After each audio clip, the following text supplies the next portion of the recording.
Une disparition qui passionne. Depuis le 16 décembre dernier, Delphine Jubilard reste introuvable. L'enquête se poursuit mais aucun élément n'a permis d'en apprendre davantage concernant ce qui a pu se passer cette fameuse nuit. La jeune femme serait-elle partie de son plein gré? A-t-elle été enlevée par une tierce personne? Alors que de nombreuses questions restent toujours sans réponse, l'émission Enquête criminelle diffusée sur W9 a souhaité se consacrer à la disparition de l'infirmière de 33 ans ce mercredi 28 avril.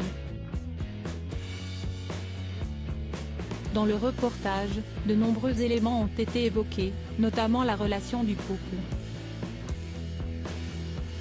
Alors que tous deux étaient en instance de divorce depuis plusieurs mois, les débuts n'ont pas été de tout repos non plus. Comme l'explique le journaliste Michel Marie, les relations n'étaient pas au beau fixe avec les proches de Delphine. En effet, ils étaient inquiets et voulaient simplement que Delphine Jubilard soit heureuse. Toutefois, la jeune femme n'a pas hésité à afficher son amour pour Cédric Jubilard sur les réseaux sociaux. Pour la Saint-Valentin en 2009, elle publie une vidéo intitulée Pour mon amour dans laquelle on peut voir des photos inédites du couple. Amoureuse et heureuse, elle n'hésite pas à écrire « Si est-ce vraiment toi l'homme de ma vie, je n'ai aucun doute là-dessus ». Le couple se marie quelques années plus tard. Dans le reportage, les journalistes évoquent également les débuts difficiles de Cédric et Delphine Jubilard. Ils s'installent d'abord dans une petite maison située à Arthay, en 2008. Celle-ci se situe sur le bord de la route, elle ne paye pas de mine, déclare Michel Marie avant de préciser, Delphine est étudiante à l'école d'infirmière. Lui est peintre. Ils sont un peu en difficulté financière mais ils s'aiment, sont heureux d'être ensemble et se débrouillent. Alors que cette enquête fait le tour des médias, un voisin du couple témoigne, Delphine était tellement discrète, je ne l'ai pas reconnue quand j'ai vu son visage dans les médias.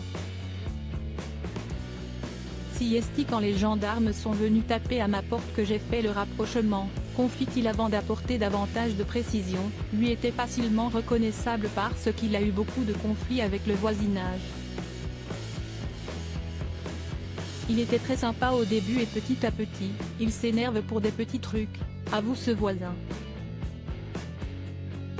Je me souviens d'une fois, il était garé devant une baie vitrée et il bloquait le passage. Mais il voulait à tout prix être garé sur cette place donc ça a rapidement chauffé et le ton est monté dans les tours rapidement, conclut-il. Ce n'est pas la première fois que des témoignages décrivent Cédric Jubilard comme étant quelqu'un qui perd rapidement son sang-froid. Cédric Jubilard, cette chose qui l'agace profondément depuis la disparition de sa femme, Cédric Jubilard est au centre de l'attention. Il a notamment été comparé à Jonathan Daval qui avait joué le mari meurtri avant d'avouer être à l'origine du meurtre de son épouse. Pour la diffusion d'un reportage, celui-ci a été interpellé dans la rue en compagnie de son fils, et il a demandé aux équipes si elles cherchaient la merde avant de les menacer de contacter son avocat et de le prendre en photo pour les dénoncer. Il a également rappelé qu'il souhaite un peu de respect et d'intimité pour son fils, demandant ainsi qu'il ne soit pas filmé.